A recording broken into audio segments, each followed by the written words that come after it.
Astaghfirullahalazim, astaghfirullahalazim, astaghfirullahalazim. Alladzi la ilaha illa huwal hayyul qayyum wa atubu ilaih. A'udzu billahi minasyaitonir rajim. Bismillahirrahmanirrahim. Alhamdulillahi rabbil alamin wassalatu wassalamu ala asyrafil anbiya'i wal mursalin wa ala alihi wa sahbihi ajma'in. Rabbi shrah li sadri wa yassir li amri wahlul 'uqdatam min lisani yafqahu qawli. Allahumma rzuqna fahman nabiyyin wa hifdzal mursalin bi rahmatika ya arhamar rahimin. Walhamdulillahi rabbil alamin. Assalamu alaikum warahmatullahi wabarakatuh. Alhamdulillah yang dimuliakan para tetamu Allah dan para pendengar sekalian. InsyaAllah pada malam ini kita akan sambung bacaan hadis kita yang bertajuk Salat berjemaah. Salat berjemaah. Hadis pertama, An Jabir radhiyallahu anhu qala sami'tu an-nabiy sallallahu alaihi wasallam yaqul inna asy-syaitan idza sami'a an-nidaa bis-shalah dhahaba hatta yakuna makana ar-rawha. Qala Sulaiman fas'alatu 'anil rawha faqala hiya minal Madinah 36 milan. Rawahu Muslim. Sayyidina Jabir radhiyallahu anhu berkata bahawa saya telah mendengar Nabi sallallahu alaihi wasallam bersabda, sesungguhnya apabila syaitan mendengar seruan terhadap solah, yakni azan, maka dia akan melarikan diri sehingga ke Rawha. Hadrat Sulaiman radhiyallahu anhu berkata bahawa saya telah bertanya kepada Sayyidina Jabir radhiyallahu anhu tentang tempat yang bernama Rawha itu.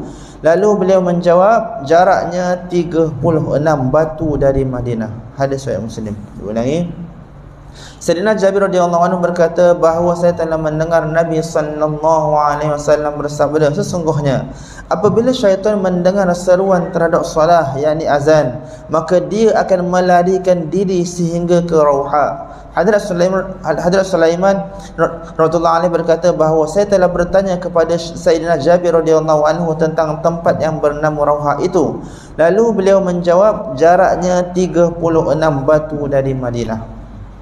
Hadis riwayat Muslim. Seterusnya, An-Nabi Hurairah radhiyallahu anhu an-nabiy sallallahu alaihi wasallam qala idza nudiya lis-shalah adbara asy-syaitanu lahu duratun hatta la yasma' at-ta'dhin fa idza qudiya at-ta'dhin aqbala hatta idza thuwiba bis-shalah adbara hatta idza qudiya at-tathwib aqbala hatta yakhtura bainal mar'i wa nafsihi yaqulu lahu udhkur kadha wa udhkur kadha lima lam yakun yadhkur min qabl hatta yadhalla ar-rajulu ma yadri kam shalla. Rawahu Muslim.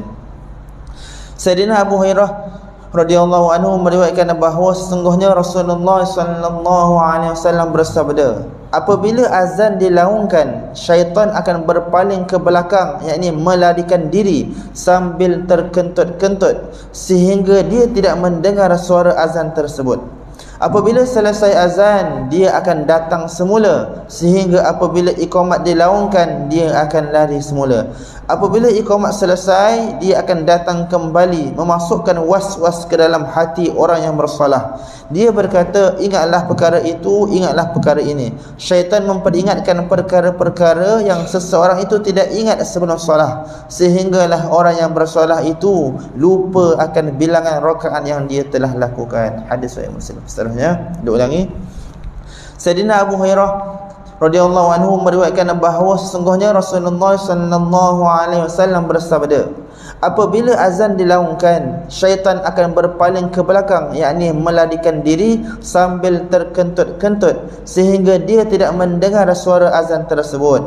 Apabila selesai azan, dia akan datang semula sehingga apabila iqamat dilaungkan, dia akan lari semula.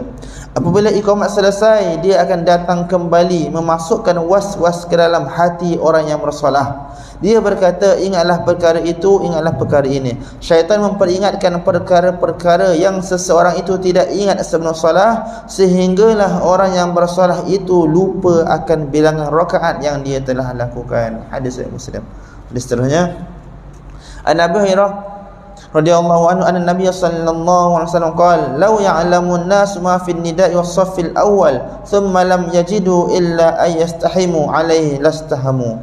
Rawal Bukhari. Sayyidina Abu Hurairah radhiyallahu anhu meriwayatkan bahawa Rasulullah sallallahu alaihi wasallam bersabda, sekiranya manusia mengetahui ganjaran yang diperoleh melalui azan dan saf pertama dan mereka hanya mendapatinya melalui cabutan nama, maka pasti mereka akan membuat cabutan nama. Hadis riwayat Bukhari. Diulangi, Sayyidina Abu Hurairah radhiyallahu anhu meriwayatkan bahawa Rasulullah sallallahu alaihi wasallam bersabda, sekiranya manusia mengetahui ganjaran yang diperoleh melalui azan dan saf pertama dan mereka hanya mendapatinya melalui cabutan nama, maka pasti mereka akan membuat cabutan nama. Hadis riwayat Bukhari. Alhamdulillah, kita dah dengar 3 hadis tentang berkaitan dengan salat berjemaah. InsyaAllah apa yang kita dengar ini dapat kita amalkan dan sampaikan insyaAllah. Kita tutup majlis kita dengan tasbih kifarah dan salat subhanakallah. Bismillahirrahmanirrahim.